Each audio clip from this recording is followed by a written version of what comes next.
हम लोग श्रीमद् भगवद गीता के 9वें अध्याय के पुनरावलोकन को देख रहे हैं। देखिए, 8वें अध्याय और 7वें अध्याय में भगवान ने बताया कि शुद्ध भक्ति के द्वारा ही व्यक्ति को भगवान की प्राप्ति होती है। अब इस अध्याय में भगवान अपने ऐश्वर्य का वर्णन कर रहे हैं, जिसके द्वारा व्यक्ति को भगवान की शुद्ध भक्ति करने की प्रेरणा प्राप्त हो।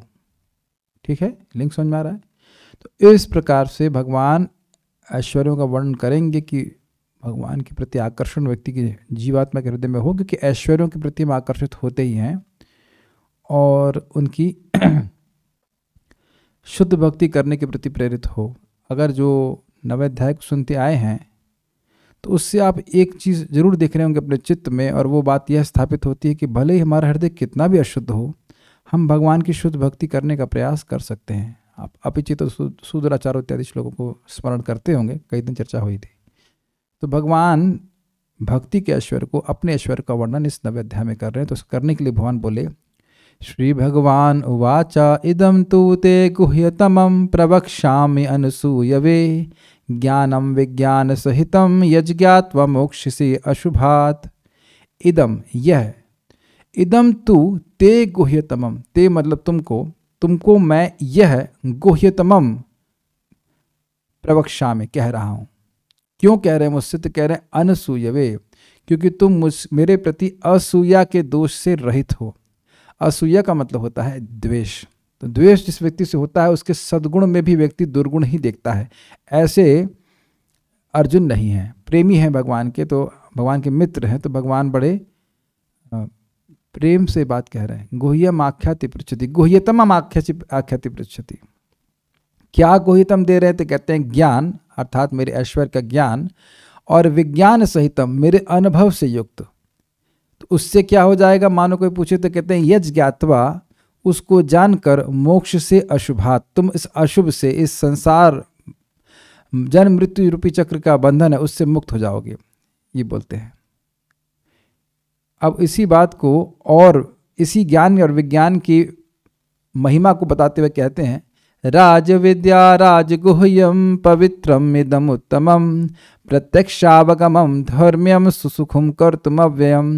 ये राजाओं की विद्या है, या विद्याओं में राजा है, दो अर्थ हैं राज विद्या की, सर्वश्रेष्ठ विद्या है, और राजगुह्य है, अत्यंत गोपनीय है, या फिर राजाओं का सबसे गुह्य ज्ञान है, और पवित्र है, ये अविद्या को नष्ट करने वाली है। इदम उत्तमम, इदम मतलब ये है जो ज्ञान विज्ञान मैं तुमको बोलने वाला हूँ, ये पवित्र करने वाला है, अविद्या से जीव को पवित्र कर देगा, सारे पाप को नाश कर देगा। और उत्तमम मतलब यह है जीवात्मा को तम से ऊपर उठाने वाला है। और ऐसा नहीं कि किसी दूसरे को प्रमाणित करना है। प्रत्यक्षावगमम, यह स्वयं ही अनुभव करने वाला है। जब व्यक्ति भक्ति करता है तो स्वयं अनुभव करता है कि उसके हृदय के अंधकार, हृदय का ज्ञान नष्ट हुआ। दूसरे से पूछने की जरूरत नहीं। जैसे आज फास्टिंग हो रही है, हमारे जो लोग फास्टिंग कर रहे हैं, तो किसी को पूछने और कोई नहीं बताएगा कि आप भूखे हैं, है ना। और जब भोजन मिल जाता है तो कोई दूसरा नहीं बताता कि रुक जाओ तुम्हारा पेट भर गया है। प्रत्यक्षावगमन का मतलब है कि आपको स्वयं इस प्रकार का अनुभव होगा कि ये मैं भक्ति में प्रगति कर रहा हूँ या कर रही हूँ। अब कोई कहेगा कि अरे जब मैं भक्ति करूँगा तो मेरे अन्य धर्म का संपादन कैसे होगा? तो कहते हैं धर्म्यम, ये धर्म स्वरूप है, सारे धर्म इसी के, इस भक्ति के संपादन से सारे धर्म इसमें हो जाते हैं, और प्लस उससे अधिक भी हो जाता है। तो करने में कठिन होगा? तो कहते नहीं, सुसुखुम, करने में बहुत आसान होता है। आज मैं भक्तों को समझा रहा था कि अगर आपको लगता है कि जब करना कठिन है तो कृपया ट्राई कीजिएगा यज्ञ करना। यज्ञ करने में पहले तो धुआं ही निकलेगा। तो ऐसा तो नहीं कि आप जब करना शुरू करेंगे तो आपकी बीड बैग से धुआं निकलता है, उससे आंखें, उससे आंसू आता हो। कभी हुआ ऐसा आप लोग को? नींद आती हो एक अलग बात है, लेकिन आंसू आया जब करते समय कि धुआं निकल रहा है बीड बैग से और आप रो रहे हो, ऐसा तो कुछ होता नहीं है।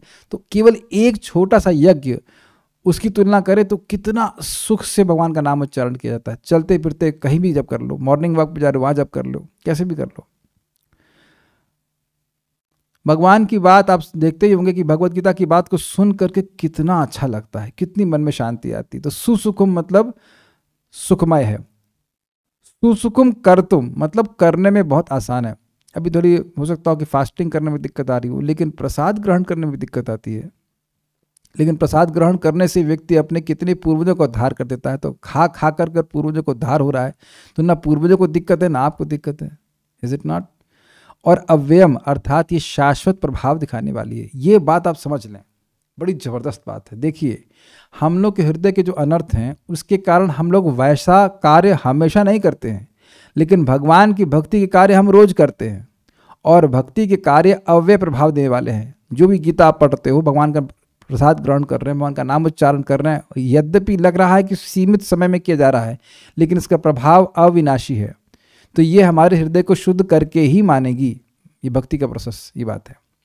तो अब कोई व्यक्ति कह सकता है कि अरे इतना अच्छा है तो सब लोग स्वीकार कर लेते होंगे, तो कहते हैं नहीं, अश्रद्धानाः पुरुषा धर्मस्यास्य परन्तप अप्राप्य माम निवर्तन्ते मृत्यु संसार वर्तमनि।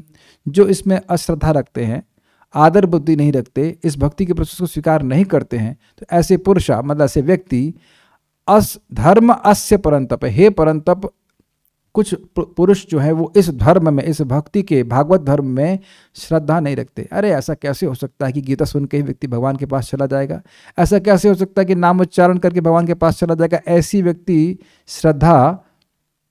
अश्रद्धा रखते हैं। तो भगवान कहते हैं अप्राप्य माम निवर्तन्ते।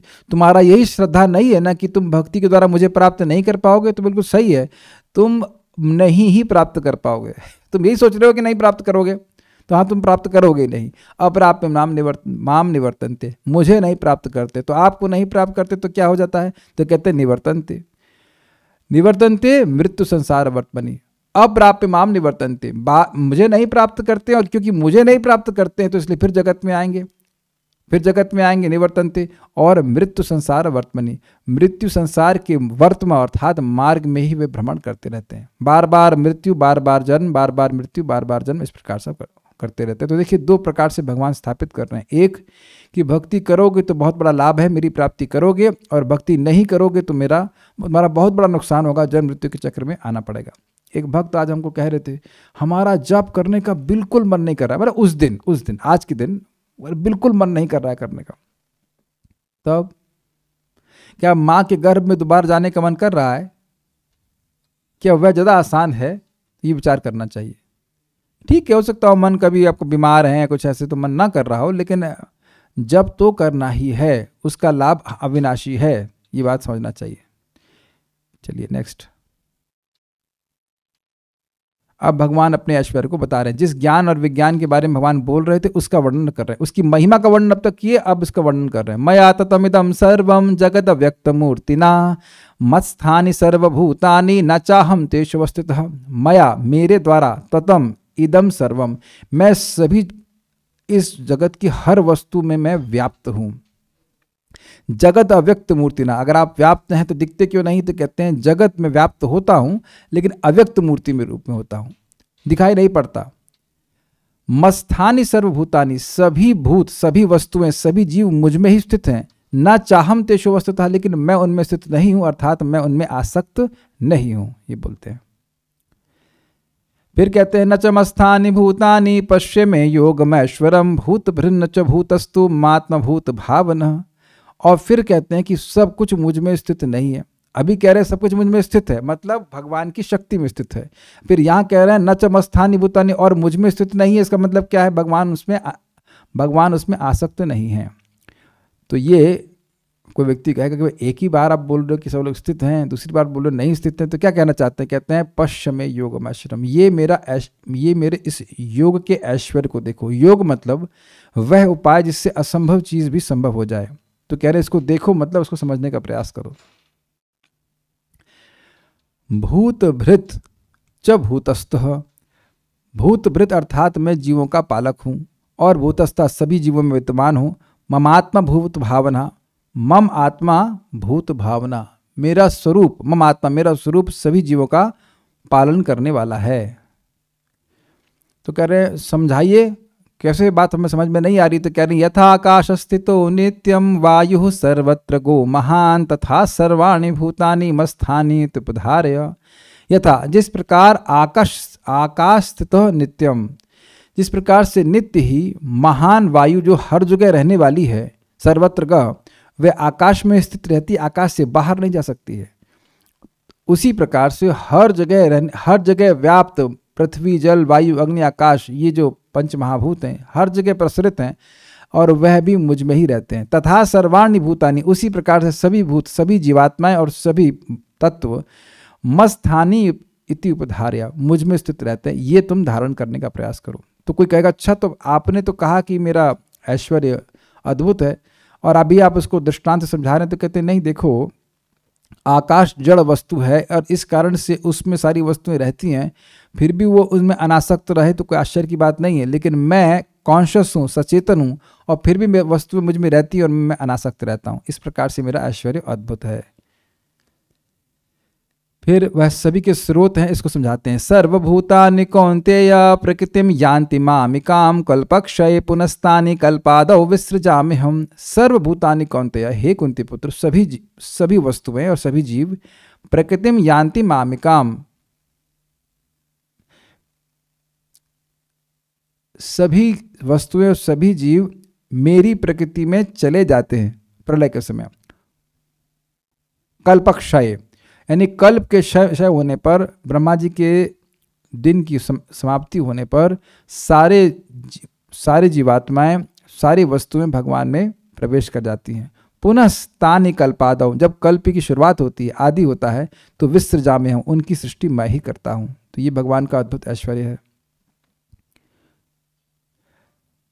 प्रकृतिम स्वाम अवष्टभ्य विसृजामि पुनः पुनः भूतग्रामम इमं कृष्णम अवशम प्रकृतिर्वशात्। मैं अपनी प्रकृति को अवष्टभ्य का आश्रय लेकर के, उसको स्वीकार करके पुनः पुनः विसृजामि, मैं बार बार सृजन करता हूँ, दूसरे की सहायता नहीं लेता।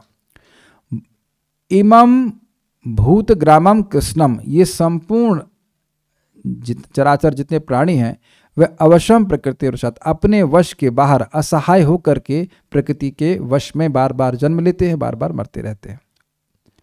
ये सब भगवान के नियंत्रण में होता है। तो इससे भगवान की सर्व ईश्वरत्व सूचित होता है। मैं बहुत तेज जा रहा हूं, ये समझ में आ रहा है? Should I go slow? Is it okay? लगता है कुछ समझ ही नहीं आ रहा है। Okay, I will go little slow. तो आप जब इतना सृष्टि कर रहे हैं, पालन कर रहे हैं, संहार कर रहे हैं, तो बंधन लगता होगा, इतने लोग को मरवा दे रहे हैं। तो कहते नहीं, मुझे कोई बंधन नहीं लगता। न च माम तानि कर्माणि निबध्नन्ति धनंजया उदासीन वदासीनम असक्तम तेषु कर्मसु। और इन सारे कर्मों में न च माम तानि कर्माणि निबध्नन्ति धनंजय, हे धनंजय, ये सारे कार्य करने में मुझे कोई बंधन नहीं लगता है। इस जगत में धन व्यक्ति लाता है तो उसको बंधन लगता है, उसको रखता है, खर्चा करता है तो बहुत बंधन लगता है। लेकिन मुझे, हे धनंजय, ये सारे कार्य करने में कोई भी बंधन नहीं लगता। तो क्यों नहीं लगता? तो कहते हैं उदासीनवत आसीनम, मैं उदासीनवत रहता हूं। अब उदासीनवत क्यों कह रहे हैं? क्योंकि देखिए, भगवान अगर एकदम उदासीन होते तो भगवान सृष्टि करते ही नहीं। समझ रहे बात? लेकिन उदासीनवत कह रहे हैं कि मतलब जीवों की इच्छाएं हैं, उनके कर्मानुसार उनको भोग प्रदान कर रहे हैं, तो उसमें, उस मामले में भगवान उदासीन है। लेकिन अगर पूर्णतः उदासीन होते तो वह सृष्टि करते ही नहीं। समझ रहे ना बात? जैसे कि जज होता है, वो जज उस व्यक्ति के कर्मानुसार उसको, उसके दोष के या उसके और अच्छे कार्य के अनुसार उसको कोई जेल देता है या अच्छा फल देता है। तो ऐसा नहीं कि जज पूर्णतः उदासीन है। अगर पूर्णतः उदासीन होगा तो कोर्ट में बैठेगा ही नहीं, वो कोई निर्णय देगा ही नहीं। लेकिन उदासीनवत है, उदासीन के समान है, इसलिए कि वह उससे कोई द्वेष नहीं करता है, उसके कर्मानुसार उसको कुछ देता है। तो इसीलिए कह रहे उदासीनवत आसीनम, उदासीन जैसा होकर बैठा रहता हूं। अच्छा कर्म है तो स्वर्ग की प्राप्ति हो रही है, और बुरा कर्म है तो खराब की, नरक लोक की प्राप्ति करा रहा है। असक्तम तेषु कर्मसु, मैं इन सारे कर्मों में, यानी सृष्टि के, पालन के और संहार के कर्म में बिल्कुल असक्त हूँ। असक्त मतलब अनासक्त हूँ, मुझे कोई फर्क नहीं पड़ता। भगवान बार बार ऐसा करते रहते हैं। देखिए, ये सिंपल लगता होगा बात, लेकिन इस जगत में आप देखते हैं, इस जगत में देखते हैं कि लोग कुछ संतान उत्पन्न कर लेते हैं और उसमें कितने आसक्त हो जाते हैं। ये देखा ही गया, इसमें कोई मतलब देखा ही जा रहा है, देखा जाता रहेगा। लेकिन भगवान हम सभी की सृष्टि करते हैं और जितने उत्साह से सृष्टि करते हैं उतने उत्साह से उसको नाश भी कर देते हैं। उत्साह मतलब उदासीनता के भाव से, मतलब उन्हें कोई दिक्कत नहीं होती है। आप उसको रिवीजन फाइल देख लीजिएगा, उसी को रिवीजन करा रहा हूँ। Text number 10। और मेरा फोन ले लीजिए।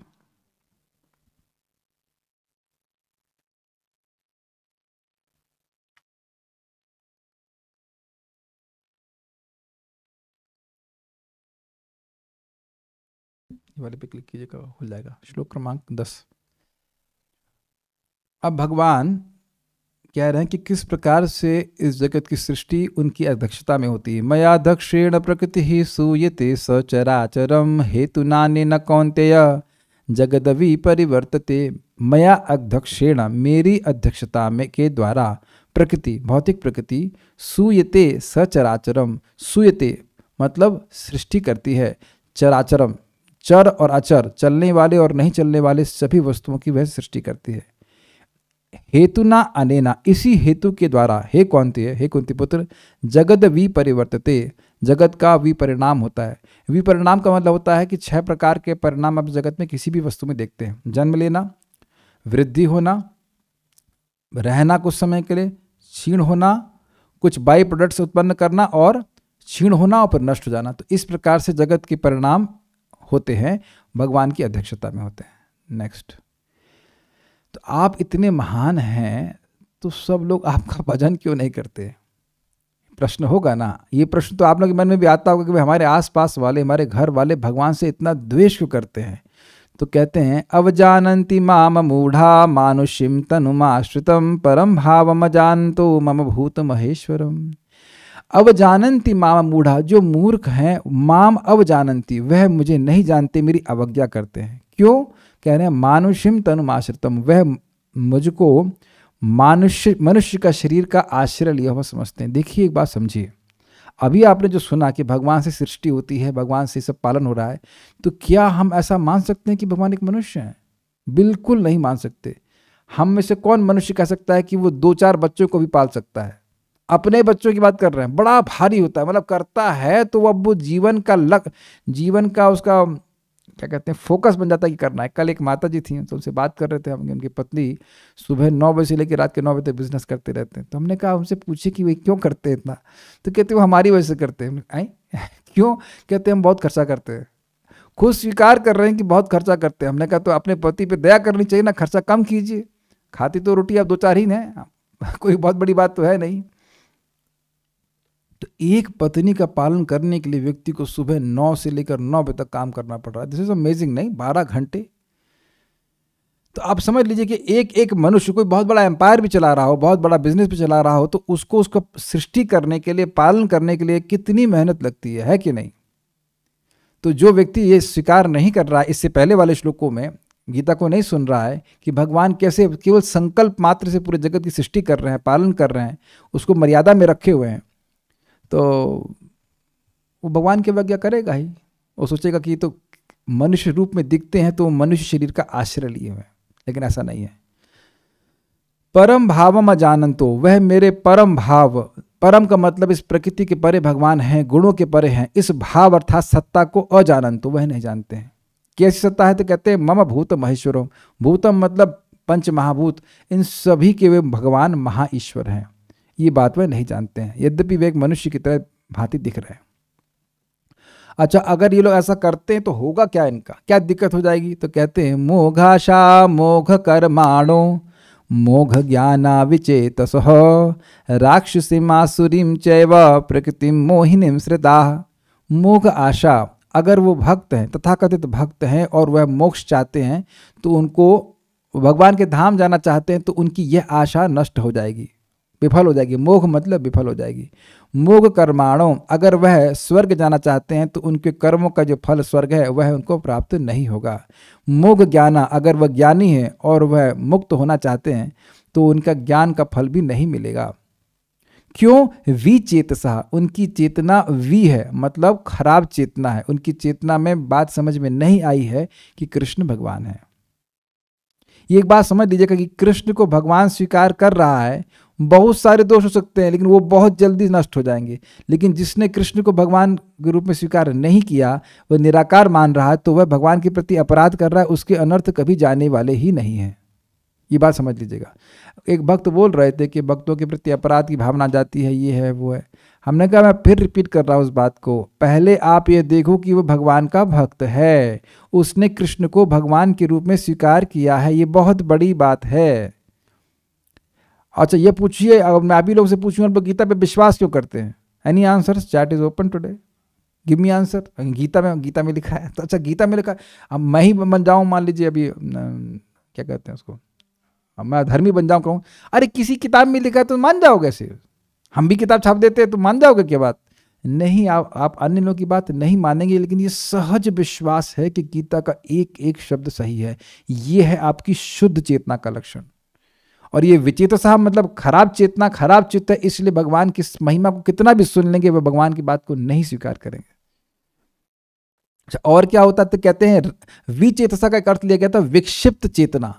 विक्षिप्त मतलब अलग, भगवान से अलग जा रही है, उनका चित्त भगवान में नहीं लग रहा है।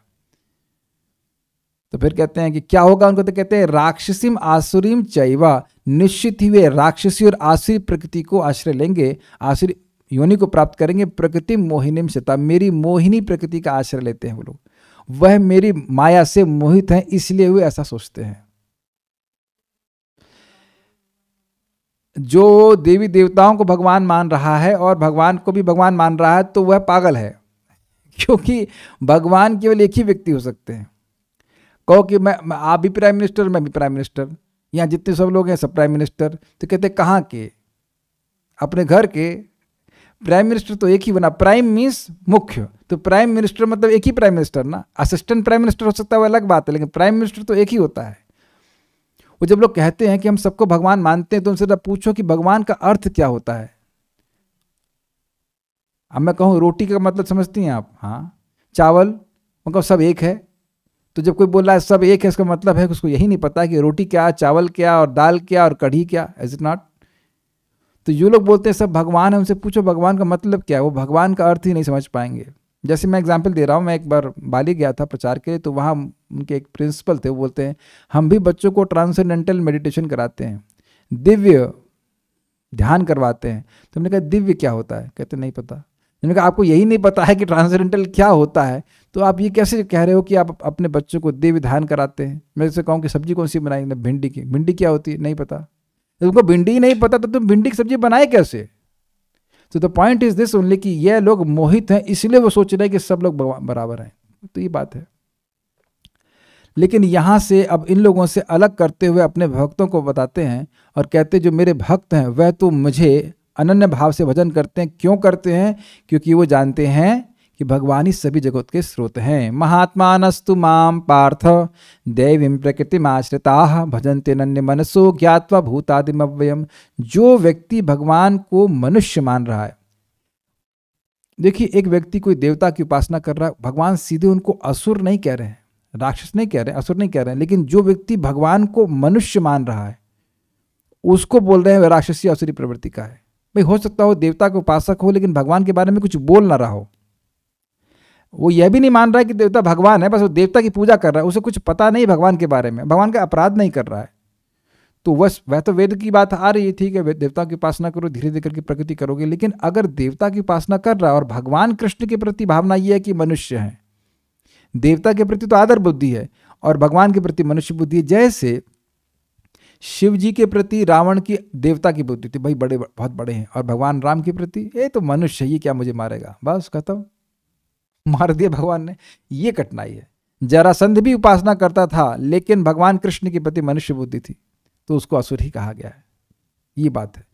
अब देखिए महात्मानस्तु माम पार्थ, किंतु हे पार्थ माम दैवीं प्रकृति आश्रिता, मेरी दैवीय दिव्य प्रकृति के आश्रित यानी कि राधा रानी के आश्रय लिए हुए लोग तो महात्मा होते हैं। उनका आत्मा, उनका मन बहुत बड़ा होता है कि उसमें भगवान की महिमा उनको समझ में आ गई है। तो प्रभाव क्या होता है? प्रभाव नहीं, स्वरूप क्या होता है? तो कहते हैं भजन्ति अनन्य मनसो, अनन्य मन से वह भगवान की ही उपासना करते हैं। उपासना करते हैं, भजन्ति मतलब सेवा करते हैं। अनन्य का मतलब अपने मन को कहीं और नहीं लेके जाते, भगवान की ही सेवा में लगे रहते हैं। क्यों? ज्ञात्वा भूतादिमव्ययम्, यह जान करके कि जितने भी पंच महाभूत हैं, जितने भी जीवात्मा, उन सब के अव्यय स्रोत हैं भगवान श्री कृष्ण। भूतम आदि, सारे भूतों के आदि शुरुआत है भगवान श्री कृष्ण। जो कुछ भी वस्तु मेरे आसपास है वो सब भगवान से ही आई है, और आई है तो भगवान खत्म नहीं हो गए, अव्यय है, ये हमेशा रहने वाले। किसी भी देवता की उपासना कर रहा है उसको ये नहीं पता है कि देवता कुछ समय के लिए है, और उसको यह भी नहीं पता है कि भगवान कृष्ण हमेशा के लिए हैं। वो हमेशा सोचते हो अरे 5,000 साल पहले भगवान आए, उनकी पूजा तो 5,000 साल पहले शुरू हुई। नहीं, ये गलत है, अव्ययम। लेकिन एक प्रश्न मैं शुरुआत में मेरे मन में आता था कि उसे जानेगा कैसे, वो कैसे जानते हैं? कोई भी चीज हम जानते कैसे हैं? सुन करके, है कि नहीं? सिंपल सी बात। स्पेशली वह ज्ञान जो हमारे इंद्रियों के परे है उसको आप सुन के ही समझते हैं। तो ऐसे भक्तों को, महात्माओं को भगवत गीता के प्रवचनों पर विश्वास है जो कि प्रामाणिक रूप से कहे जाते हैं। मैं कहूँ कि आप लोगों की नई बात बताता हूँ, आप लोगों को बस थोड़ी भक्ति कर लें 2-4-5 साल, उसके बाद आप हरे कृष्ण करेंगे भगवान बन जाएंगे। तो कहेंगे इनको कुछ दिखाओ, पागल खाने भेजो, इनका क्या हो गया है? Is it not?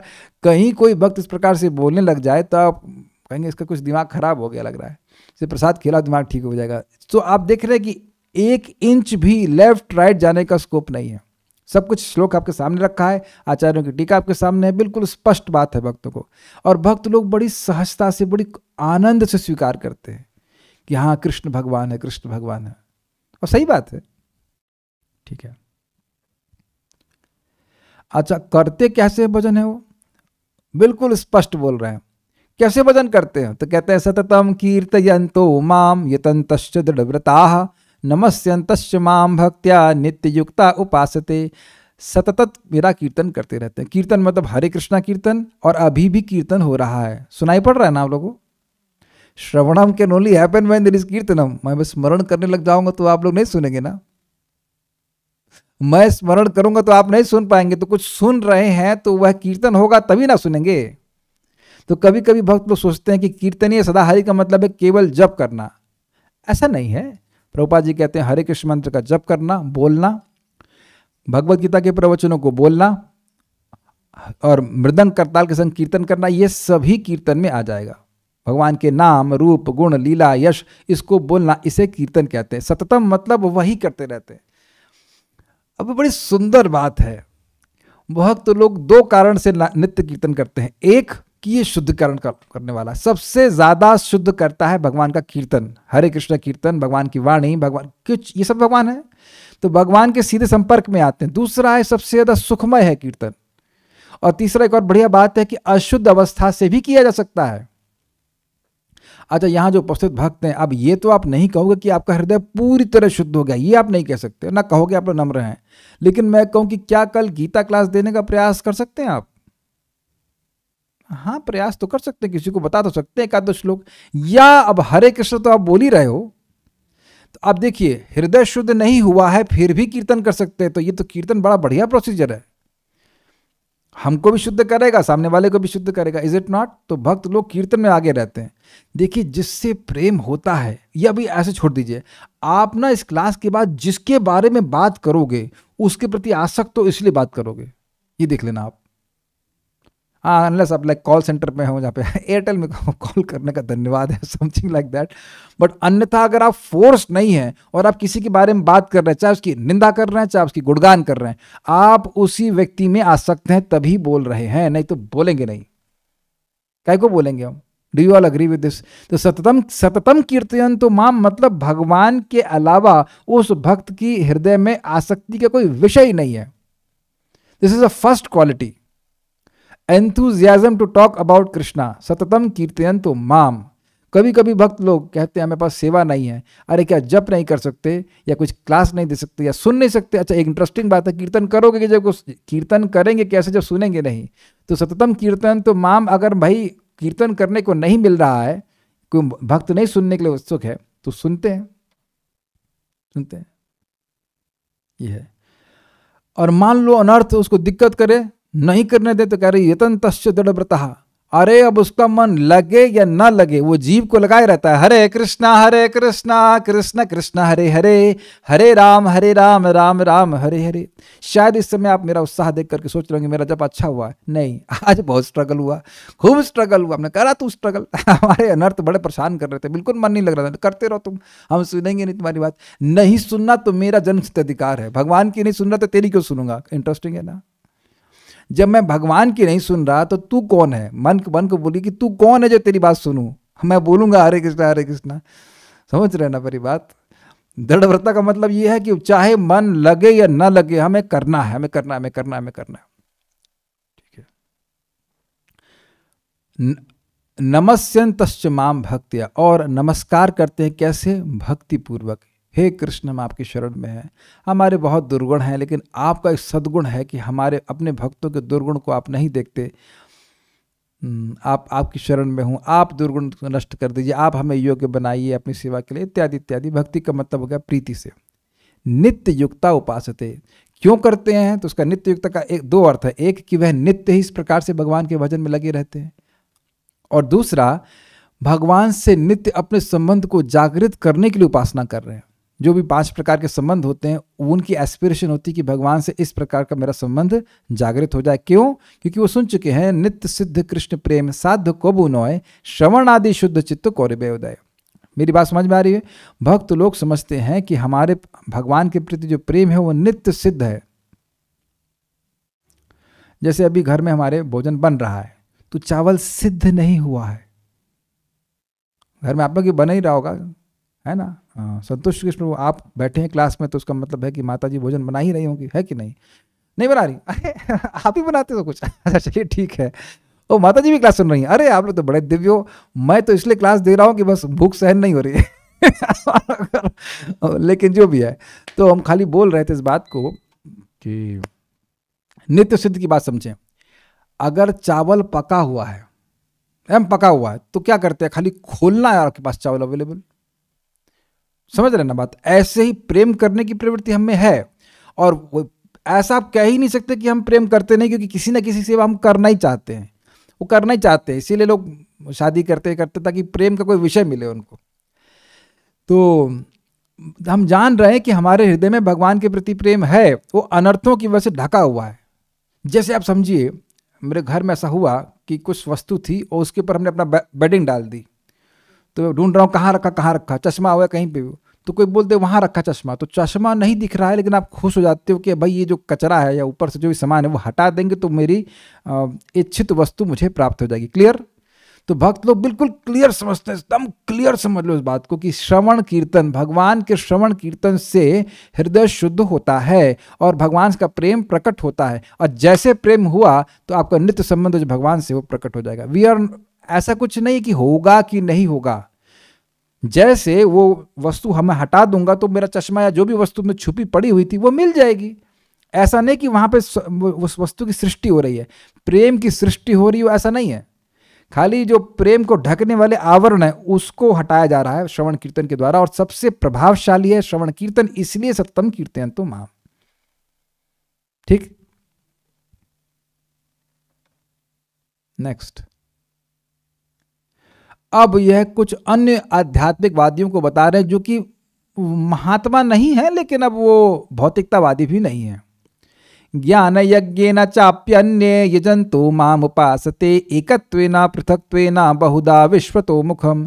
ज्ञान यज्ञ के द्वारा, ज्ञान यज्ञेन च अपि अन्य, कुछ अन्य लोग हैं, अन्य का मतलब वो महात्मा नहीं है लेकिन अन्य लोग हैं।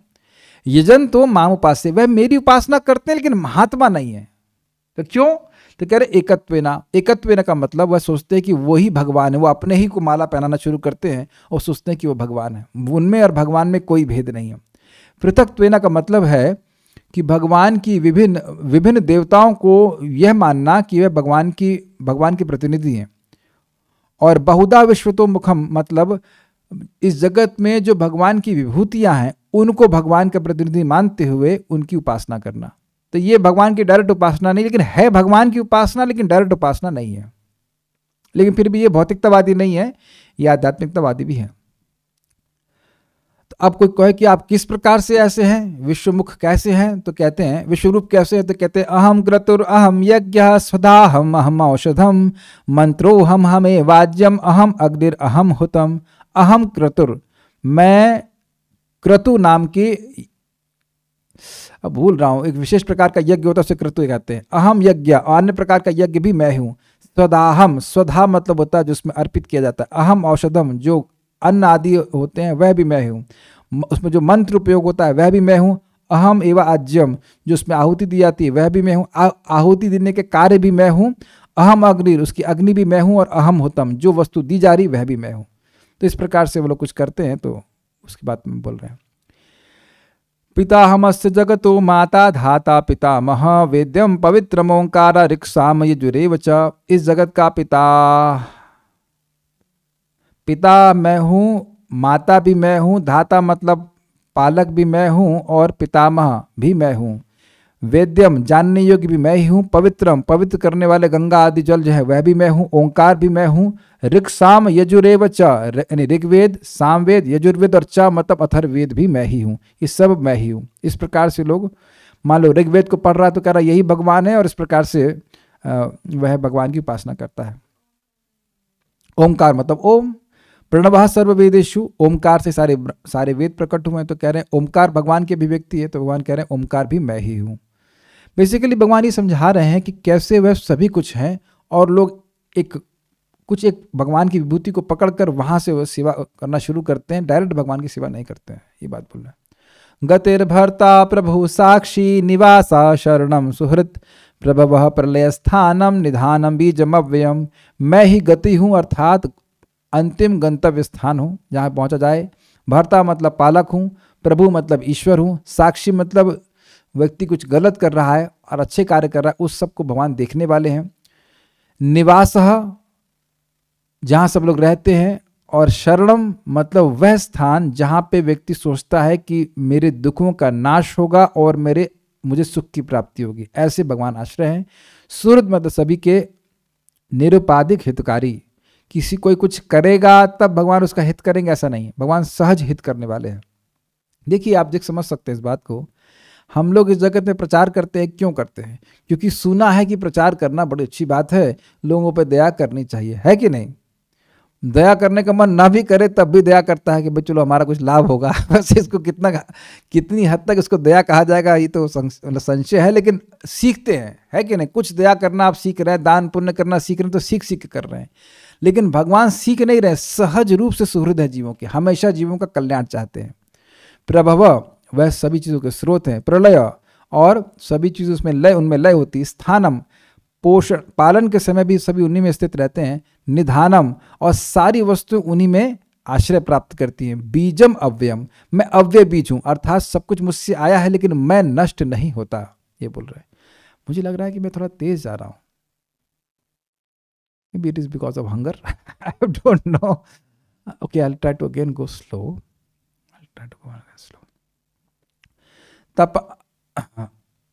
अब आगे भगवान वर्णन करते हैं। तपाम्य हम वर्षम निगृणामि उत्सृजामि चो अमृतम चैव मृत्युश्च सदसच्चाहम अर्जुन।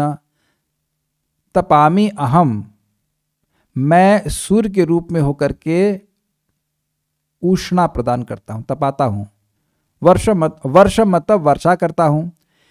निगृणामि उत्सृजामि, निगृणामि मतलब कभी कभी वर्षा को रोक लेता हूँ, और उत्सृजामि कभी कभी करता हूँ। अमृतम चैव मृत्युश्च, मैं ही अमृतत्व हूँ और मैं ही मृत्यु हूँ। सद असत चा अहम अर्जुना, जो शाश्वत वस्तु है और जो अशाश्वत वस्तु है वह भी मुझसे ही आई है अर्जुन, वो भी मैं हूँ।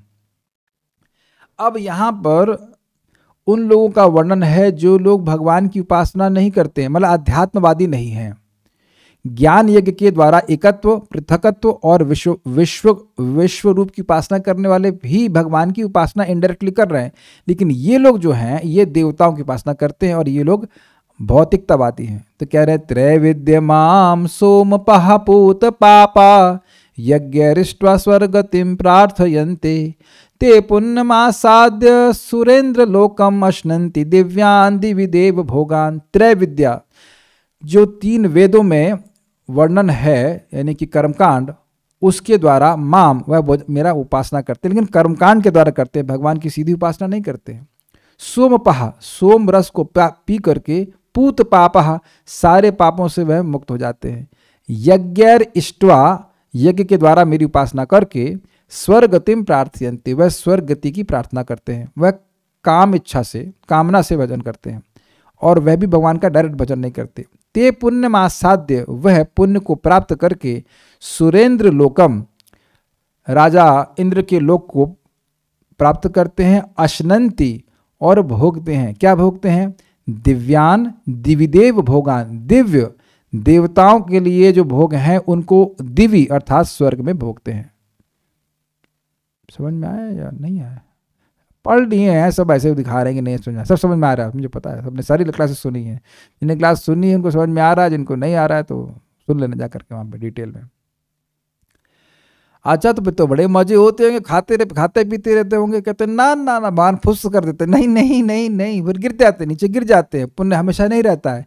ते तम भुक्त्वा स्वर्ग लोकम विशालम, क्षीणे पुण्य मर्त लोकम विशंति, एवं त्रयी धर्म मनुप्रपन्ना, गतागतम काम कामा लभन्ते।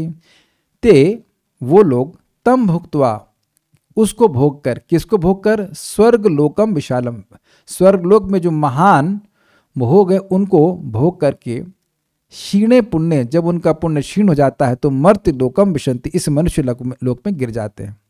एवं इस प्रकार त्रयी धर्मम अनुप्रपन्ना, जो 3 वेदों में दिए गए कर्मकांड की नित्य शरण लेते रहे, तो गत आगतम, वो जाते हैं और आते हैं। क्यों? काम कामा लभन्ते, क्योंकि वे कामनाओं की कामना से युक्त होते, इसलिए वह आना जाने को, यानी कि फेरिस व्हील की तरह ऊपर जाते हैं नीचे जाते हैं, इसी को प्राप्त करते हैं, वे मोक्ष को प्राप्त नहीं करते। लेकिन अब अपने भक्तों को अलग दिखाते हैं। वो कहते हैं अनन्याश्चिंतयन्,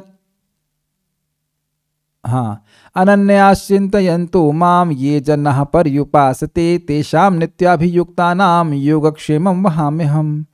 अनन्य भाव से जो मेरा चिंतन करते हैं कि मैं कृष्ण का सेवक हूँ, मुझे कृष्ण की सेवा करनी चाहिए, ये जनाः परि उपासते, जो परितः उपासते, जो बढ़िया से मेरी पूजा करते हैं, मतलब मन से, वाणी से, कर्म से मेरी सेवा में लगे ही रहते हैं। तेषाम, ऐसे व्यक्ति, नित्य अभियुक्ता नाम, जो नित्य ही मेरी सेवा में लगे रहते हैं, एक, या फिर जो नित्य जो संबंध है भगवान से उसको जागृत करने में लगे हुए हैं, तो योगक्षेमम वहाम्यम, योग मतलब जो उनको प्राप्त नहीं उसको मैं जोड़ देता हूँ, और क्षेम का मतलब है जो उनके पास है उसको बना के रखता हूं। अभी बहुत महत्वपूर्ण है। देखिए, हम लोग जिस भी अभी भक्ति की स्टेज पर हैं, उस तक कौन लाया हमको? भगवान लेके आए कि नहीं लाए? हम तो जप ही कर रहे हैं। हम लोग जप कर रहे हैं, लेकिन उस जप के प्रभाव से कुछ दिव्य गुण आ रहे हैं क्या? देखिए, मैं अपनी महिमा कुछ नहीं बता रहा, ये तो मैं भक्ति की महिमा बता रहा हूँ। क्या मैं कभी सोच सकता था कि मैं संस्कृत भगवत बिना संस्कृत पढ़े फॉर्मली और श्लोकों को सीधे समझ पाऊंगा? मेरी इच्छा थी जब मैं आईआईटी में था कि मेरी इच्छा थी कि इन श्लोकों को डायरेक्ट समझ सकूं। पता नहीं कैसे होता है, पढ़ पढ़ के आप कहेंगे अभ्यास से होता, कुछ भी हो रहा है। ये विद ऑल माई इम्प्योरिटीज, मेरे हृदय में जितनी भी अभी इम्प्योरिटी है, फिर भी भगवत गीता पढ़ने में उत्साह है। ये उत्साह पहले नहीं था ना? आप लोग क्या बचपन पैदा होते ही सब बोलने लगे धर्म क्षेत्र कुरुक्षेत्र? नहीं बोलने लगे ना? तो एक उत्साह रूपी योग आपके जीवन में नहीं आया? आप बताओ। ये सब लोग फ्रीज हो गए हैं वीडियो। एक उत्साह रूपी एक भगवान आपको नहीं दे रहे हैं कि हमें गीता सुननी, एक ललक है, वो तो नहीं थी ना पहले। और जब आप भक्ति करना शुरू किए थे, तो मैं नहीं समझ रहा हूँ कि पहला क्लास भगवत गीता का सुने होंगे, या जो भी सुने होंगे तो समझ में आया होगा। पहली क्लास तो समझ में नहीं आती है, क्या बोल रहे हैं वो, सब गायब हो जाता है। तो अब आप देखिए, आप जब करना शुरू किए, प्रसाद खाना शुरू किए, गीता सुनना शुरू किए, कर रहे आप इधर भक्ति कर रहे हैं। आपको ये नहीं बोला जा रहा कि आप इस देवता की पूजा करिए, उस देवता की पूजा करिए, नहीं, आप भगवान की भक्ति कर रहे हैं। तो एक चीज़ भगवान आपको लाके दे दिए हैं, और वह है भगवत गीता को पढ़ने, बोलने, समझने की ललक। और अनलेस हम कोई बहुत बड़ा अपराध करते हैं भक्तों का तो अलग बात है, अन्यथा भगवान इस ललक को बनाए भी रखे हैं। शेम, तो इसलिए केवल यही नहीं सोचना चाहिए कि अन्न ला के देते हैं, अन्न आदि तो भगवान ला के देते ही हैं, घर में सबके तो होगा ही, अन्नपन की दिक्कत तो होगी नहीं, दे देते हैं। लेकिन क्षेम का मतलब है यहाँ पे विशेष रूप से, योग क्षेम का मतलब है कि जो उसकी आध्यात्मिक अयोग्यता है, मतलब जो भी आध्यात्मिक रूप से उसे चाहिए वह भी ला के देते हैं, और जो उसकी आध्यात्मिक उपलब्धि है उसको बना के रखते हैं, उससे नीचे नहीं जाने देते भगवान। वहां में हम स्वयं भगवान वहन करते हैं। इसीलिए जो व्यक्ति भक्ति करता है उसका वो कभी नीचे गिर ही नहीं सकता। वो जो थोड़ा बहुत गिर रहा है वो उसी स्टेज पे गिर रहा है। आज मैं जब सब्जी लेने जा रहा था तो मैं सोच रहा था, भाई देखो हम लोग स्कूटर चल रहे बड़ी तेजी से, मान लो कोई गिर पड़े तो वहीं गिरेगा, पीछे नहीं जाता है, फिर स्कूटर बैठाता है, फिर आगे चल जाता है। देखिए आप कहेंगे ये उदाहरण तो गलत है, अगर एक्सीडेंट होगा तो स्कूटर भी टूट जाएगा। जी हाँ, सही कह रहे हैं आप, लेकिन हमारा साधन नहीं टूटता है। ऐसा नहीं कि आपका बीट बैग टूट गया हो हो सकता है कि भाई हम माया में गिर जाएं, लेकिन बीट बैग माया में नहीं गिरता है। Do you agree with this? Tulsi Devi माया में नहीं गिर रही हैं, भगवान माया में नहीं गिर रहे हैं, फिर उनकी शरण में आ जा रहे हैं। कुछ समझ में आ रहा है? ऐसा तो नहीं कि गीता ही माया में चली गई। गीता पढ़ने पढ़ाने वाला शायद कुछ समय के लिए माया में चला जाए, लेकिन भगवत गीता तो यथावत दिव्य स्वरूप में है ही ना, फिर आप उसकी शरण ले सकते हैं। है ना अमेजिंग बात? और प्रगति होती जा रही है, प्रगति होती जा रही है, प्रगति होती जा रही है। भगवान, ये सब भगवान के द्वारा हो रहा होता है, नहीं तो आप नहीं सोचेगा अरे इतनी गलती हमसे हो जाती है तो हम प्रगति कैसे कर रहे हैं। दोनों ही बातें, गलती भी हो जाती है लेकिन जो टेस्ट है भगवत गीता का, भागवतम का, वह नहीं जा रहा है, तो भगवान जाने नहीं दे रहे हैं, क्योंकि जानते हैं कि कुछ समय बाद ये मेरे पास ही आएगा, बस मैं ही तो धुलाई कर रहा हूं।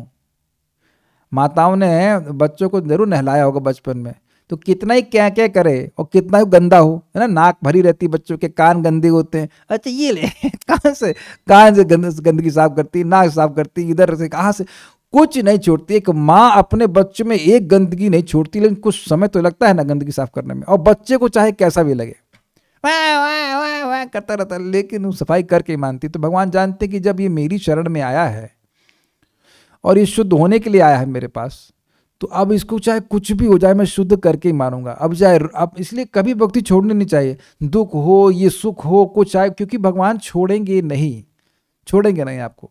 और भगवान हमसे तो अधिक शक्तिशाली है ना। अच्छा, इंडिविजुअली हमसे अधिक शक्तिशाली है कि हम लोग से मिलकर के भी अधिक शक्तिशाली है? दुनिया के सारे लोगों से मिलकर भी अधिक शक्तिशाली हैं। तो इसलिए अब आप वापस जाने के बारे में मत सोचिएगा। वॉट एवर हैपन्स, चाहे कुछ, भक्त का ही भाव है, हमारी कोई गति हो, हमें कोई मतलब नहीं, हम भजन करेंगे। बस एक बात यहाँ पे आ रही, मैं समझा दूं, कृष्ण चाहेंगे तो कल से आप परम वैरागी हो जाओगे, कोई अनर्थ नहीं रहेगा। लेकिन वो चाहते हैं कि भक्त बिलबिलाए का मतलब वो बिलबिला करके वह भगवान का आश्रय, भगवान आपके अलावा कोई आश्रय नहीं है। और एक बात बताइए, अगर आपको ये विश्वास हो गया कि भगवान के अलावा कोई मेरा आश्रय नहीं है, तो ये तो बहुत बड़ी उपलब्धि हो गई ना। ये मैं फिर से रिपीट कर रहा हूँ, बात समझ में नहीं आ रही होगी। हमारे संग ये दिक्कत हो रही है कि हम ये सोच रहे हैं कि हमारा वहन कोई और कर रहा है, कोई और हमारी सहायता कर सकता है। जिस दिन ये विश्वास हो गया कि भगवान ही हमारी सहायता कर रहे हैं, तो भगवान ही हमारे आश्रय होंगे, तो फिर माया क्या करेगी?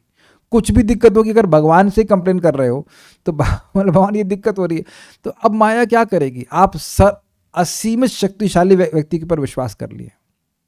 तो इसीलिए व्यक्ति जब अपने साधना करता है तो देखता है कि उसके अनर्थ उसकी प्लानिंग से नहीं जाने वाले। ये ध्यान से सुन लीजिएगा, वो उसकी प्लानिंग से नहीं जाएगा, वो प्लान कर रहा है कि अनर्थ चले जाए, लेकिन जाएंगे भगवान की इच्छा से। हमारा कर्तव्य भगवान की सेवा करते रहे, ये बात बोल रहा है। ठीक है, ये कोई कठिन बात नहीं है। अगर हम लोग बीमार होते हैं तो क्या अपनी शक्ति से ठीक हो जाते हैं? नहीं, हमारा पूरा विश्वास होता है कि हमारी दवा जो हम ले रहे हैं उससे वह ठीक हो जाते हैं। एक भक्त हमको भी जुड़े हैं, तो कहते हैं प्रभु जी हम 14 घंटा सोते हैं। तो उन्होंने कहा ठीक है, तो फिर भी 10 घंटे है ना कुछ, उसमें से 10 घंटे तो जगते हो, उसमें 2 घंटा जप करो, वो सारा योग्यता ला करके भगवान का नाम दे देगा। We should be convinced of this. ठीक है, नेक्स्ट। एक व्यक्ति मान लो ऑब्जेक्शन करे कि भाई ये क्या बात है, जब कोई अन्य देवताओं की उपासना कर रहा है तो उसको तो मोक्ष नहीं मिल रहा है और आपके भक्तों को मोक्ष मिल रहा है, ऐसा क्यों? तो कहते हैं ये प्यन्य देवता भक्ता यजन्ते श्रद्धयान्विताः तेपि मामेव कौन्तेय यजन्ति अविधि पूर्वकम।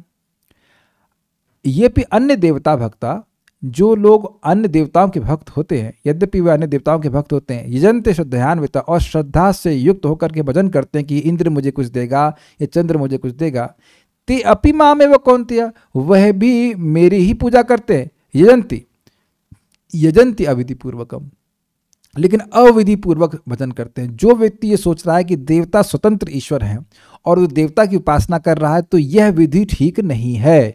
तो विधि ठीक नहीं मतलब यह मोक्ष प्राप्त करने की विधि नहीं है, इसलिए कह रहे हैं क्योंकि शास्त्र में देवताओं की उपासना लिखी है ना।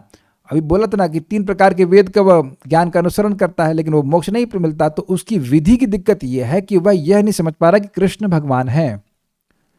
तो जो देवताओं को इस भावना में पूज रहा है कि भाई देवता भगवान के अंश है, तो वह क्रमशः प्रगति करेगा, तो समझेगा अरे जब भगवान के अंश है तो मैं भगवान की ही पूजा क्यों ना करूं, समझ में आ जाएगा। लेकिन जब वह भगवान को देवताओं के बराबर तोल रहा है तो वह अपराध कर रहा है। इस कारण से ये अविधि कहलाएगी और वह भगवान की उपासना, ये विधि ठीक नहीं है और इस प्रकार से उसे मोक्ष नहीं मिलेगा।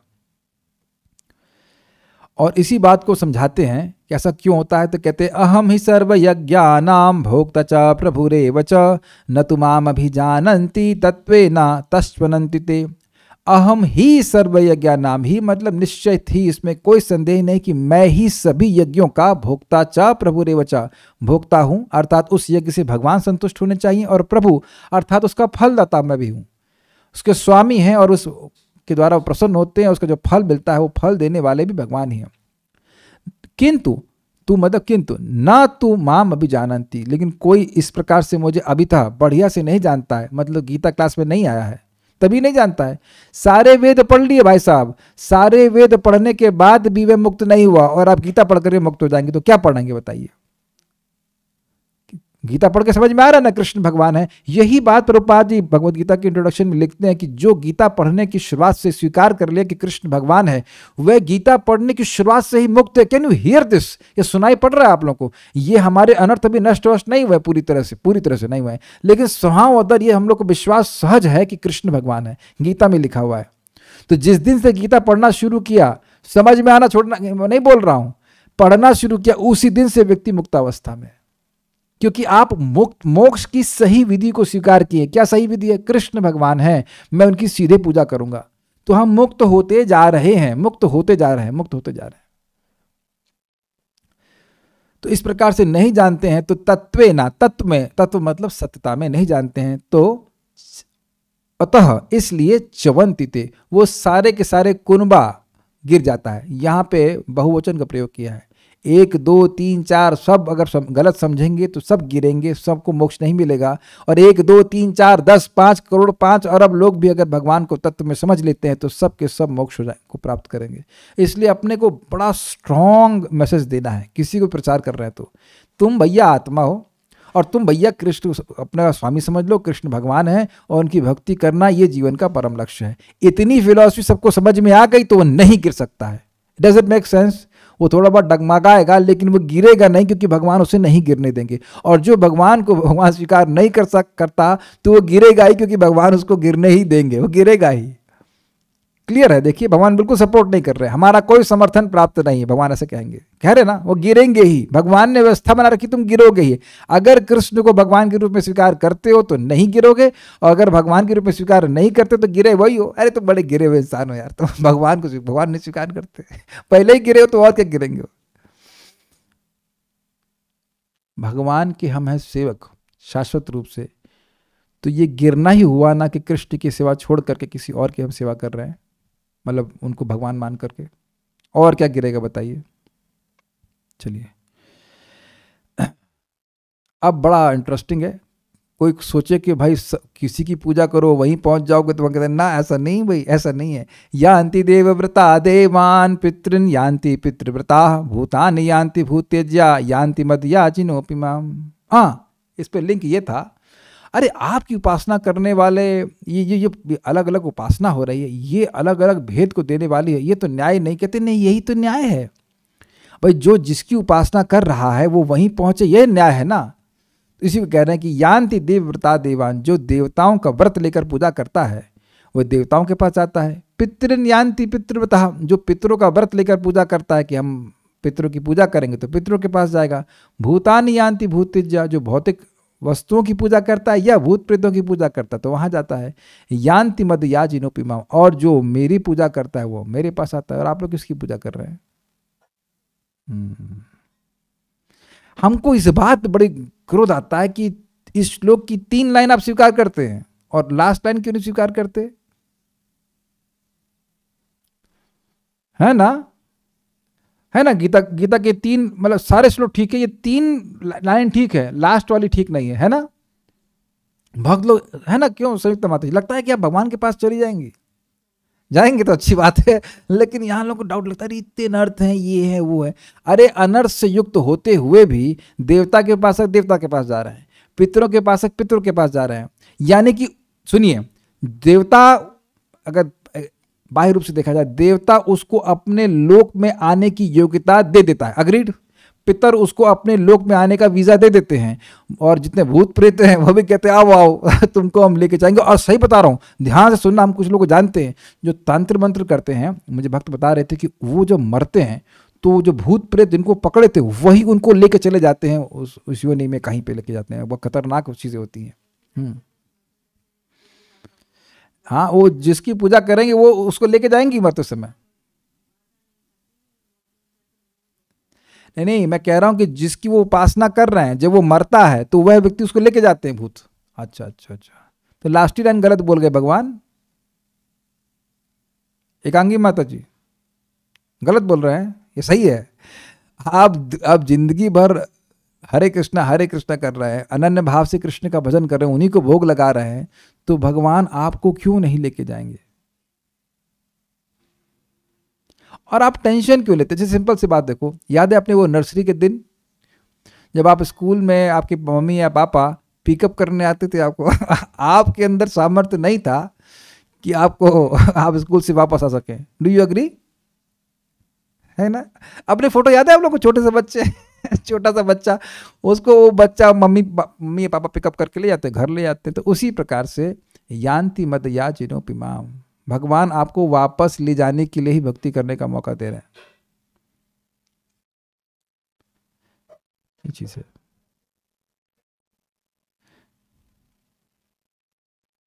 एक भक्त कह रहे हैं, to enter into fire we have to become fire, so Krishna makes us fire to enter into our home. Yes, और कुछ टेंशन नहीं है एक्चुअली।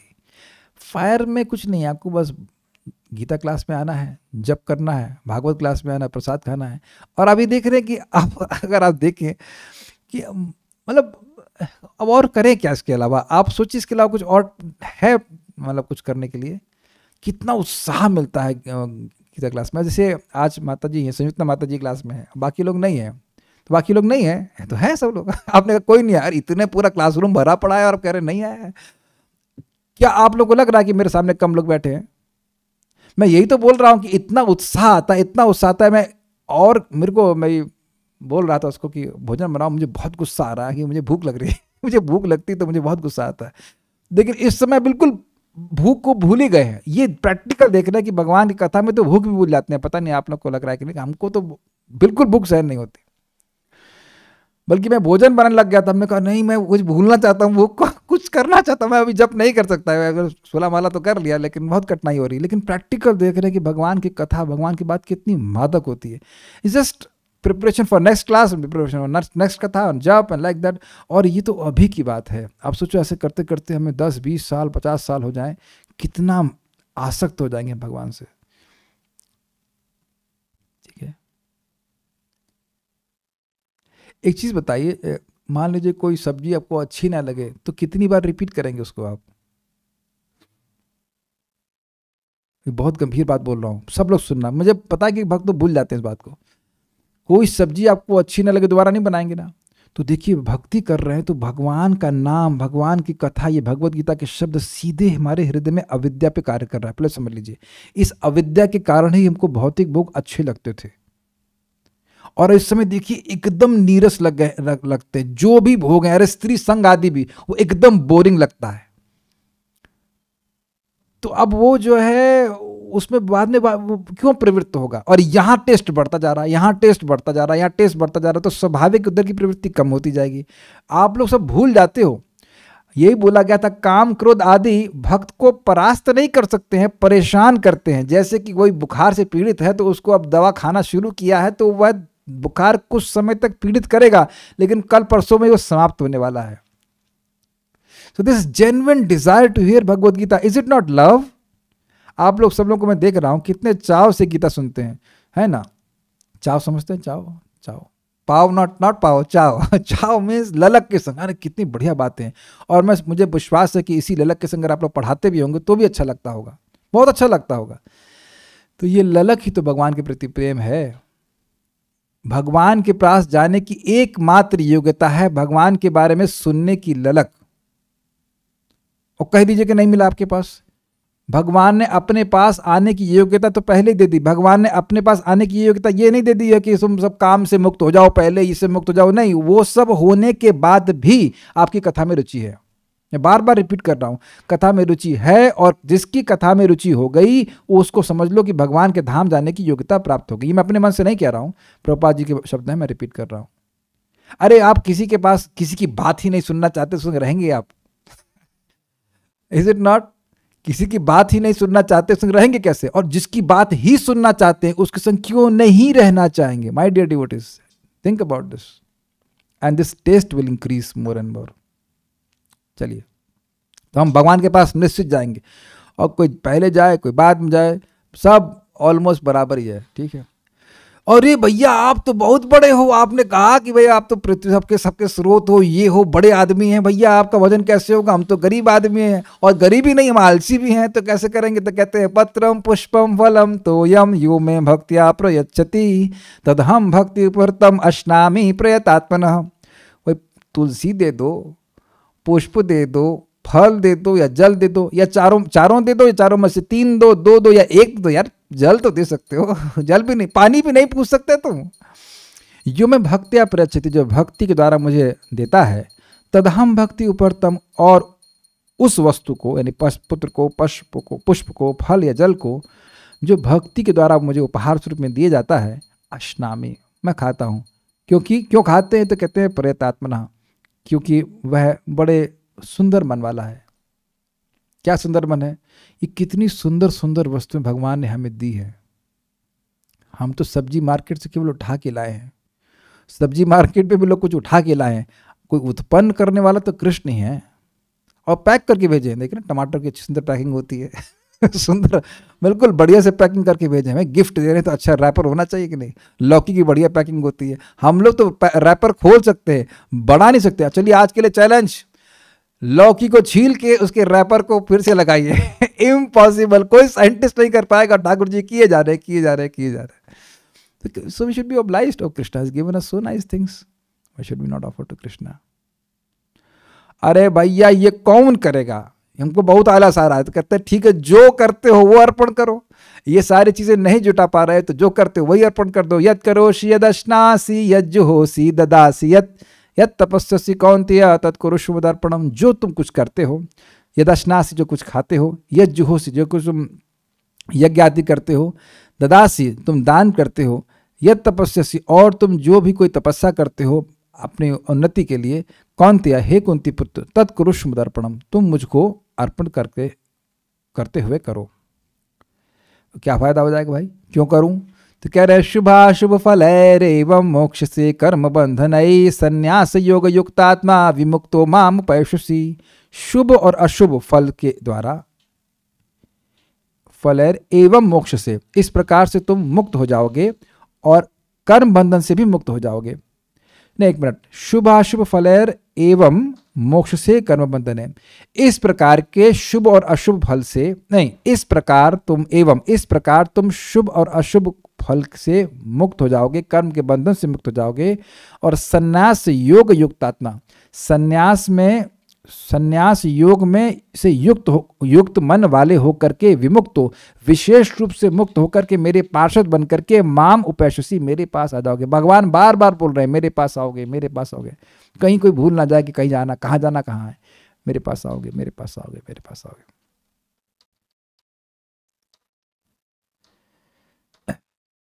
अब इसमें क्या लिंक था? सबोहम सर्वभूतेषु। हाँ, तो ये बात आ रही है कि आप अपने भक्तों को अपने पास ले आएंगे और अन्य को नहीं ले जाएंगे, तो ऐसा लग रहा है कि आप में विषमता है। कहते नहीं, समोहम सर्वभूतेषु न मे द्वेषस्ति न प्रियः ये भजन्ति तु मां भक्त्या मयि ते तेषु चाप्यहम्।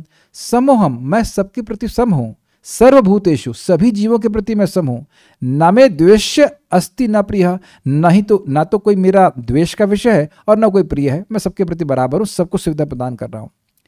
किंतु तू ये भजन्ति तु मां भक्त्या, लेकिन जो भक्ति भावना से मेरा भजन करता है, मयि ते तेषु, मयि ते वो मुझ में हैं, मयि मतलब मुझ में हैं, ते वो लोग हैं, तेषु चापि हम, और मैं भी उनमें ही हूं। अब देखिए इस बात को समझना होगा, वहां पे तो डिटेल में समझाया गया था। अगर कोई भगवान से प्रति उदासीन है तो भगवान उदासीन भाव से उसका पालन कर रहे हैं, कोई दिक्कत नहीं है। लेकिन अगर कोई भगवान से प्रेम कर रहा है तो भगवान उससे प्रेम ना करें तो ये तो विषमता हो जाएगी ना। आप मान लीजिए जगत में किसी से प्रेम कर रहे हैं, उसकी सेवा कर रहे हैं और उसको वो कुछ गिने ही नहीं, तो आप खराब मानेंगे ना उसको। तो भगवान कह रहे हैं ऐसा नहीं है कि कोई मुझसे प्रेम करता है तो मैं उसका ध्यान नहीं रखता, बल्कि मैं तो उन्हीं का ध्यान रखता हूं। अगर ऐसा कहे तो मयि ते, वो मुझ में है, तेषु चापि हम, और मैं भी उनमें ही हूं। मेरा मन वहीं जाता है, उनका मन मुझ में आता है और मेरा मन उनमें जाता है, बस और कहीं नहीं जाता। ठीक है, तो ठीक है। लेकिन अब इसी बात को समझाने के लिए कि कोई भगवान की प्रीतिपूर्वक भजन कर रहा है तो अब भक्ति के अवितर्क प्रभाव को भगवान ये बता रहे हैं, जो तर्क के बिल्कुल परे है। अपि चेत सुदुराचारो भजते माम अनन्य भाग साधुरेव समन्तव्य सम्यक व्यवस्थितो हि सः। अपि चेत सुदुराचारो, यदि कोई व्यक्ति बहुत ज्यादा दुराचारी भी क्यों ना हो, दूसरे की धन को चुराने वाला हो, दूसरे की स्त्री को चुराने वाला हो, हिंसा परायण भी क्यों ना हो, मतलब हो जाए उससे गलती, लेकिन भजते माम अनन्य भाग, उस वह मेरा अनन्य भाव से भजन करता है। क्या मतलब इसका? मतलब यह है भाई कुछ भी हो, नाम संकीर्तन सर्वश्रेष्ठ उपाय है। ये भगवान की भक्ति, भगवान का प्रसाद ग्रहण करना, भगवान को शरण में जाना, ये सर्वश्रेष्ठ उपाय है। ऐसा सोच करके वह भगवान की ही शरण में जा रहा है तो साधु रेव समन्तव्य, उसको साधु ही मानो। क्यों? सम्यक व्यवस्थितो हि सः, क्योंकि उसका सम्यक व्यवसाय अर्थात संकल्प है। क्या संकल्प है? सबसे अच्छा कि भाई इस सम्यक मतलब इससे श्रेष्ठ संकल्प हो ही नहीं सकता कि को कहे कि नाम की शरण लेकर, भगवान श्री कृष्ण की शरण लेकर के मैं सर्व सिद्धि को प्राप्त हो जाऊंगा। तो उसको ऐसा संकल्प है तो उसको तुम साधु ही मानो। जैसे चंद्रमा में धब्बे होने के बाद भी वो उसकी जो रोशनी है वो पूरे विश्व को ठंडक ही प्रदान करती है। ये सब बातें आई थी। तो वह कभी भी अंधकार से परास्त नहीं हो सकता। तो कुछ दुराचार उपस्थित हो भी जाए तो भी भक्त का ऐसा संकल्प है तो वह अपना भी कल्याण करेगा और दूसरों का भी कल्याण करेगा। वो दूसरों को यही बताएगा कि नाम आपको सारी सिद्धि प्रदान कर देगा, यद्यपि वह अभी पूर्णतः सिद्ध नहीं हुआ है, लेकिन उसको पूरा विश्वास है शास्त्र सुन करके कि नहीं, भगवान की भक्ति करके ही भगवान की प्राप्ति हो जाती है। और हम सब लोग इसी कैटेगरी में तो हैं। आपको कहे कि आपको भगवान की प्राप्ति हो गई तो नहीं, बिल्कुल नहीं हुई है, लेकिन सहज विश्वास है, पूर्ण विश्वास है कि भगवान की भक्ति करके हम लोग सारे अनर्थों से मुक्त होकर के भगवान की प्राप्ति करेंगे। It's very very important. तो पिछले श्लोक में एक बात छूट गई, क्योंकि कहे कि भाई जितने अंश में वो भक्त है उतना अंश में साधु माने, और जितने अंश में वो अभक्त है तो अभक्त माने। कहते नहीं, साधु रेव समन्तव्य, साधु ही मानो, और अगर साधु नहीं मानते हो तो अपराध होगा, भगवान की अवज्ञा होगी। मंतव्य मतलब भगवान की आज्ञा है। तो कह रहे ऐसा क्यों माने कि साधु है? तो कहते हैं क्षिप्रम भवति धर्मात्मा शाश्वत शांतिम निमिगच्छति कौन्तेय प्रतिजानीहि न मे भक्तः प्रणश्यति। क्षिप्रम बहुत जल्दी वह धर्मात्मा हो जाता है, और शाश्वत शांतिम निगच्छति, शाश्वत शांति का मतलब हुआ शाश्वत रूप से जो मन का उपद्रव है वह नष्ट हो जाता है, उसका मन भगवान में निष्ठ हो जाता है। कौन्तेय प्रतिजानीहि, हे कुंती पुत्र तुम प्रतिज्ञा करो कि मेरी बात पे शायद लोगों को विश्वास ना हो कि ये तो अपनी बात छोड़ देते हैं, ये रण छोड़ है और बात छोड़ है, बात छोड़ देते हैं और रण छोड़ देते हैं, इनकी बात पे विश्वास नहीं। अर्जुन ने कभी अपने व्रत को नहीं टाला है। अर्जुन ने जब भी व्रत लिया है, अगर उसको पूरा नहीं कर पाए तो वह अग्नि में प्रवेश करने के लिए भी वह उद्यत हो गए थे। तो अर्जुन जैसे व्यक्ति ऐसा व्रत ले ही नहीं सकते, इसका पालन ना कर पाए। तो कह रहे कौन्तेय, हे कुंती पुत्र तुम अभक्तों की सभा में जा करके ढोल मृदंग आदि लेकर के बोलो, प्रतिज्ञा करो कि न मे भक्त प्रणश्यति। Is beautiful.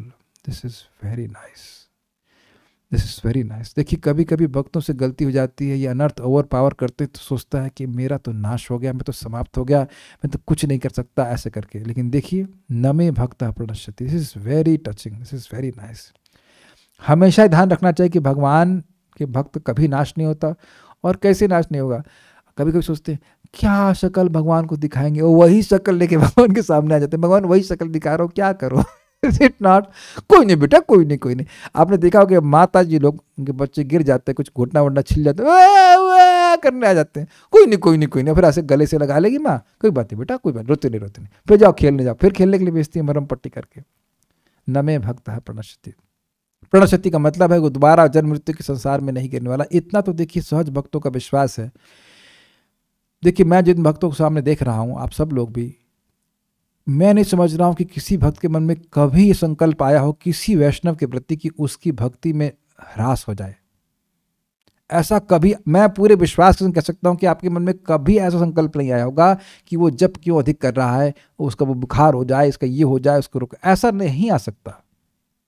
You're all these all these devotees, all of you are so nice devotees in the sense, और अनर्थ हो सकते हैं, बहुत आ सकती हो, कुछ अलग बात है, लेकिन किसी भक्त की सेवा में हम बाधा पहुंचाएं ऐसा तो कभी संकल्प नहीं आया ना। तो फिर तो आपकी भक्ति बढ़नी ही है। अगर ये संकल्प आ रहा है तो बहुत खतरनाक बात है, अन्यथा तो हम अपने अनर्थ तो जूझते रहते, दूसरों का परेशान क्यों करेंगे। किसी ने परेशान किया डिवोटीज को, अगर किया भी तो बेटा आज से नहीं करना, ठीक है, सही हो जाओ, नहीं करना। दूसरों की सहायता करने से हमारा उत्थान होता है, ठीक है। न मे भक्तः प्रणश्यति, मेरे भक्त का नाश नहीं होता। वो अगर माया में जाएगा तो फिर से भगवान उसको खींच के लेके आएंगे, देखो बोरिंग था ना, तुमको बोला था ना बोरिंग था, हाँ आपने बोला तो था, लेकिन अब क्या बोलूं, कुछ मत बोलो, आओ हरे कृष्ण बोलो, हरे कृष्णा कृष्णा कृष्णा हरे हरे, हरे राम राम राम हरे हरे। सब सब इस जन्म में पार नहीं हो पाओगे बेटा, अगले जन्म में आ जाना। नबी फेल 11वीं पास, नबी फेल 11वीं पास करे कि नहीं। This is amazing, this is amazing. और प्लस उसमें महाप्रभु की मर्सी है, जैसे भक्त कह रहे थे महाप्रभु की कृपा है, it's like Krishna's mercy on steroids इस तरह से। तो महाप्रभु, मैं बोल देना चाहता हूँ, बड़ी सुंदर बात मैं कई दिन से बोलना चाह रहा था। प्रभुपाद जी के शिष्य थे और वो गांजा पीने लग गए थे। गांजा, आप लोग गांजा तो नहीं पी रहे, जस्ट प्लान तो नहीं, ठीक है हाँ। ये तो गलती कभी नहीं कि ना गांजा पी रहे, तो आदमी गांजा पी रहा है तो बाकी सारे तो नियम भंग कर ही रहा होगा, तो अज्यूम्ड है। तो प्रभुपाद उनको लेटर में लिखवाए कि उसको बोलो कि अगर वो गांजा पीना बंद नहीं करेगा तो मैं उसको रिजेक्ट कर दूंगा। तो उनके सेक्रेटरी ने लिखा भी ऐसा। फिर उनके सेक्रेटरी ने प्रभुपाद से पूछा कि प्रभुपाद क्या वाकई आप उसको रिजेक्ट कर देंगे? तो प्रभुपाद ने कहा नहीं, मैं कैसे रिजेक्ट कर सकता हूं, दिस इज अमेजिंग। तो प्रभुपाद जी से वो उनके सेक्रेटरी ने पूछा, ये प्रभुपाद ऐसी अहेतु की कृपा कहाँ से आ रही? तो प्रभुपाद बोले नित्यानंद प्रभु से आ रही। जैसे नित्यानंद प्रभु को जगाई मधाई ने मारा, क्षमा कीजिएगा, मधाई ने मारा, तो नित्यानंद प्रभु के सर से खून बहने लगा और वो कहते हैं कि तुमने मेरा सर फोड़ दिया है, ये पर्याप्त कारण नहीं है कि मैं तुम्हें कृष्ण प्रेम नहीं दूं। सो मर्सीफुल। तो इसलिए इस बात को हमेशा, इस लाइन को पकड़ के अपने को जीना है कि न मे भक्तः प्रणश्यति। कुछ भी गलती हो भगवान ही शुद्ध करेंगे, भगवान ही ठीक करेंगे, और कोई हमारा आश्रय नहीं है। This is very nice, this is very nice. ठीक है, आगे पढ़ते हैं। अब कह रहे हैं कि कोई भक्त भक्ति कर रहा है, उससे कुछ दुराचार हो जाए तो उसको साधु मानना है, वो तो उसकी गति अच्छी होगी, उसको तो कहना ही क्या। जो प्राय आत्म साक्षात्कार के प्रति कोई रुचि नहीं रखते, वह भी अगर भक्तों का आश्रय लेते हैं तो वह भी परागति को प्राप्त करते हैं। माम ही पार्थ व्यपाश्रित्या ये पिस्यु पापयो नयः स्त्रियो वैश्यस्था शूद्रास्ति पियांति पराम गतिम। माम ही, निश्चित ही भैया, कोई संदेह मत करो, माम ही पार्थ व्यपाश्रिता, हे पार्थ जो मेरे विशेष रूप से आश्रय लेते हैं, अर्थात भक्तों का आश्रय लेते हैं, ये पिस्यु पाप योनि, चाहे वो पाप योनि हो, यानी पाप करने वाली जाति में पैदा हो, स्त्री हो, वैश्य हो या शूद्र हो, वे भी पराम गति को प्राप्त करते हैं। एक चीज बताइए, भगवान करे आपके 500 करोड़ शिष्य हों, जबकि बात सुनते हो लेकिन अगर उनसे कोई दुराचार हो जाए तब आप क्या कहेंगे? कोई बात नहीं बेटा, भक्ति करो, कोई नहीं। तो अब देखिए, जो बर्ताव भगवान से उस भक्त को मिलता वही उसको अपने गुरु से मिलता है कि नहीं मिलता है ना? हम सभी लोगों का कुछ गलती हो जाती है तो सीनियर भक्त कोई बात नहीं, आप भक्ति करिए। वो जान रहे हैं कि भक्ति इतनी समर्थ है कि सारे सारे पापों को दूर कर देती है, सारे अनर्थों को दूर करती है। अनर्थ उपशमो साक्षात भक्ति योगम अधोक्षजे लोकस्य जानतो विद्वांस चक्रे सात्वत संहिता। बहुत सुंदर श्लोक है। अनर्थ उपशमो साक्षात भक्ति योगम अधोक्षजे, भगवान अधोक्षज की भक्ति करने से अनर्थ साक्षात नष्ट होते, मतलब आपको दिखेगा नष्ट होते हुए। दिखेगा कि अरे मांस खा रहा था, मांस खाने का संकल्प भी नहीं आता, शराब पी रहा था, शराब पीने का संकल्प भी नहीं आता। ये दिखता है कि नहीं? लोग देख ही रहे हैं, इसीलिए तो भक्ति करने से रोकते हैं आपको, कि जानते हैं कि कार्य करता है। जैसे बुखार की दवा खाते हैं तो बुखार साक्षात नष्ट होते हुए दिखता है कि नहीं, लेकिन अब नहीं पता है तो बुखार से पीड़ित रहो। तो इसीलिए लोगों को ये बात नहीं पता है कि भक्ति करने से काम आदि जितने भी अनर्थ है वो नष्ट हो जाते हैं। इसलिए विद्वांस अर्थात व्यासदेव जो महान विद्वान है, उन्होंने इस सातों संहिता, इस भागवत की रचना करी। Is it okay?